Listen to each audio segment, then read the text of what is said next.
on va découvrir ensemble ce disque dur, un Atari Megafight 30. Vous voyez qu'il a un format, c'est dans un joli boîtier carré. Il a 30-35 ans celui-ci à peu près, c'est pour ça que le plastique est très jauni. Je n'ai encore jamais fait du rétro-brighting, je vais peut-être une fois essayer sur celui-ci. Alors comment est-ce qu'il est? Là, face avant, c'est indiqué Atari Megafight 30. On a deux LED, une verte pour nous indiquer qu'il est sous fonction, une jaune qui nous indique l'activité du disque dur. Sur les côtés, il n'y a rien de spécial. Sur l'arrière, nous avons la prise d'alimentation, nous avons l'entrée, sortie ACSI. Donc ce côté, je brancherai sur l'ordinateur et de ce côté, je pourrais brancher un deuxième périphérique que je voudrais mettre en cascade, le bouton de mise en main. Dessous, là, nous avons tout simplement l'étiquette. Nous avons la fabrication Atari Megafight 30, Made in Taiwan, comme tant de choses, le numéro de série, et je ne sais pas si on voit l'année de fabrication de celui-ci. On va voir ça tout de suite. Elle n'est pas indiquée. Sur le dessous, on voit différentes ouïes d'aération pour le refroidissement, ainsi que les vis de fixation. Dessus, nous avons aussi ici une aération. Le reste est fermé. Nous avons une petite trappe ici. Si je l'ouvre, voilà. C'est une trappe où je pourrais mettre deux piles. D'ailleurs là, on voit très bien la couleur d'origine du plastique. En fait, c'est le même boîtier que nous avons sur les ordinateurs Atari Mega ST 1, 2 et 4, dans lesquels on peut mettre des piles ici pour que l'horloge permanente soit constamment alimentée. Sur le disque dur, il n'y a aucun branchement, donc il n'y a aucune raison de mettre des piles. D'ailleurs, on ne met pas de piles. En particulier, celui-ci, eh bien, ouvrons-le. On voit ici des vis, mais aussi différentes formes de trous. Donc les vis qui sont dans un trou carré, ce sont les vis qui tiennent le couvercle supérieur. Les vis qui sont dans les trous ronds sont les vis qui maintiennent les composantes internes. Donc en l'occurrence, on va commencer par dévisser.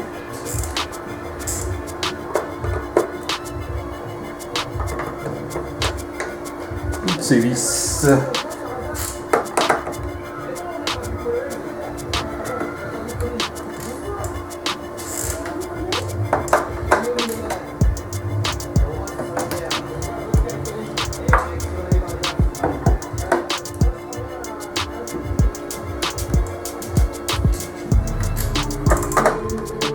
Donc vous voyez très bien, je dévisse tout ce qu'il y a dans les trous carré. Dans certains cas, la vis ne veut pas sortir, donc on va utiliser une autre petite astuce. J'aurais pu magnétiser le tournevis, hein, ça va aussi, mais en l'occurrence, je dis voilà, une dernière vis. Voilà. Maintenant, on le retourne et normalement le couvercle s'enlève. Hein. Donc on voit, c'est un couvercle simple pièce en plastique. Il n'y a rien de plus. Donc ici on découvre déjà l'intérieur. Donc on voit qu'il y a cette plaque de blindage qui est là pour empêcher des parasites. Des choses comme ça de sortir, hein. Je crois que c'est même des choses qui sont plus ou moins des réglementations, si vous voulez, correspondent aux normes, ces fameuses normes FCC ou ces fameuses normes de nettoyage. Vous devez mettre un blindage autour des composants électroniques. Donc là, je retire ce blindage.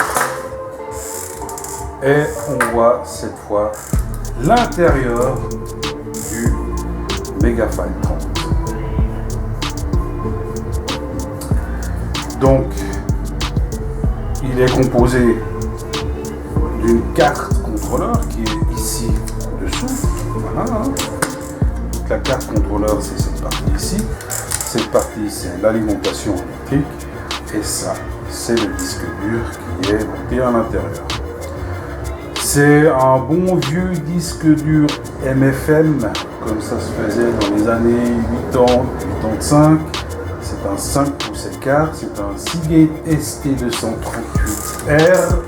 C'est indiqué ici. Il a même la plaque frontale qui était utilisée pour lui mettre dans les IBM-PC XT ou les IBM-PC AT pour qu'ils soient montés à l'intérieur. Et c'est donc un 33 MB quand il est formaté.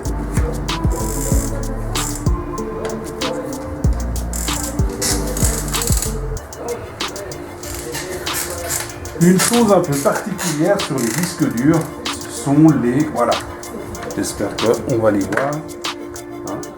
Vous voyez ces interrupteurs ici, qu'on appelle les deep switch. Eh bien, ces interrupteurs sont ici pour donner une adresse à ce disque dur.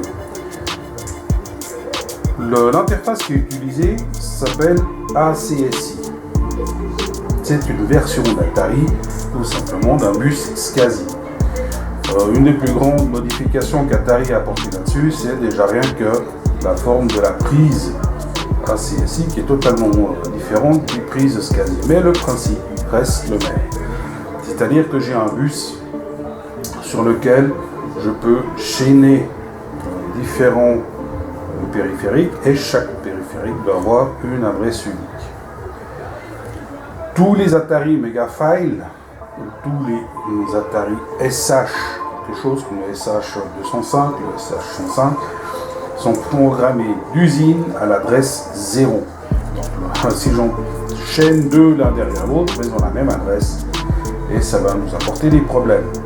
Et il est bien spécifié dans le manuel utilisateur de l'Atari que si je veux utiliser plus d'un disque dur, il faut que j'aille trouver mon revendeur spécialisé. Effectivement, il faut l'ouvrir comme je l'ai fait ici et il faut modifier l'adresse. Il faut bien modifier l'adresse qui est ici. Une fois que ça c'est fait, on le referme, on les chaîne. Le premier disque dur aura l'adresse 0, le deuxième aura l'adresse 1 et ainsi de suite. On peut chaîner des périphériques. Dans les normes quasi standards, on peut aller jusqu'à 8 périphériques de 0 à 7. Et on a une certaine longueur qui est autorisée pour le câble SCSI qui va relier chacun de ces périphériques et on finit par une résistance terminale. Atari qui a apporté des modifications, selon eux, eh bien, la longueur globale du bus ou des câbles qui sont branchés l'un derrière l'autre est beaucoup plus courte.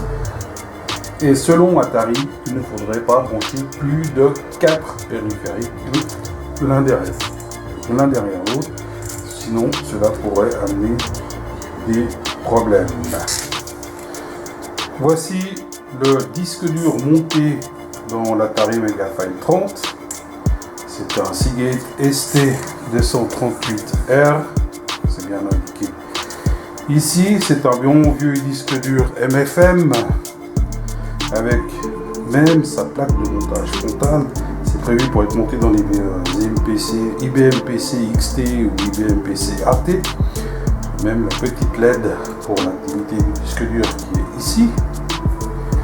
Sur l'arrière, eh bien, j'ai les différents connecteurs. Premier connecteur, l'alimentation, qui est d'ailleurs resté encore identique jusqu'au jour d'aujourd'hui. Et les deux connecteurs MFM. On va déjà un peu les regarder ici.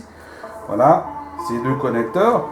Celui-ci contient les commandes pour le disque dur et à travers celui-ci, ce sont les données qui vont transiter pour le disque dur. Donc on voit très bien, format 5 pouces écart.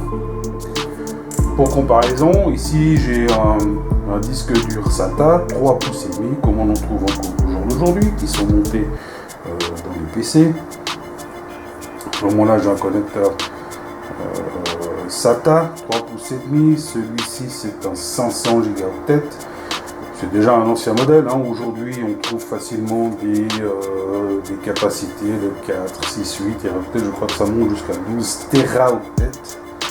Et vous voyez que en termes de taille, 3 pouces et demi, 5 pouces et quart, je sais pas si on voit aussi, en termes de hauteur, il y a une grande réduction. J'ai aussi ici un autre disque dur, vous voyez c'est aussi un SATA, cette fois c'est un 2 pouces et demi, c'est ce qui est usité dans les ordinateurs portables.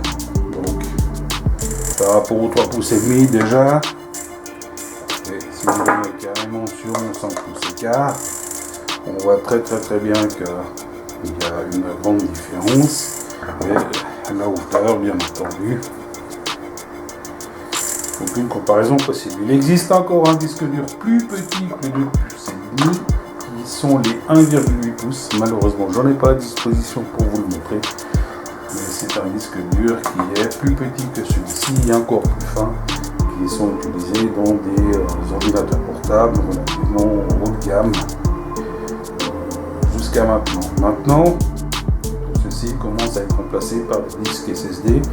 Disques SSD 2 pouces et demi qui ont exactement la même forme que celui-ci, puisque leur objectif c'est de remplacer les disques durs mécaniques. Quand on parle de disques durs mécaniques, bien entendu, ce sont les disques durs comme ces 3 disques qui sont ici, qui ont des plateaux entraînés par un moteur, des têtes de lecture-écriture et des choses comme ça, ce que les lecteurs SSD n'ont plus du tout.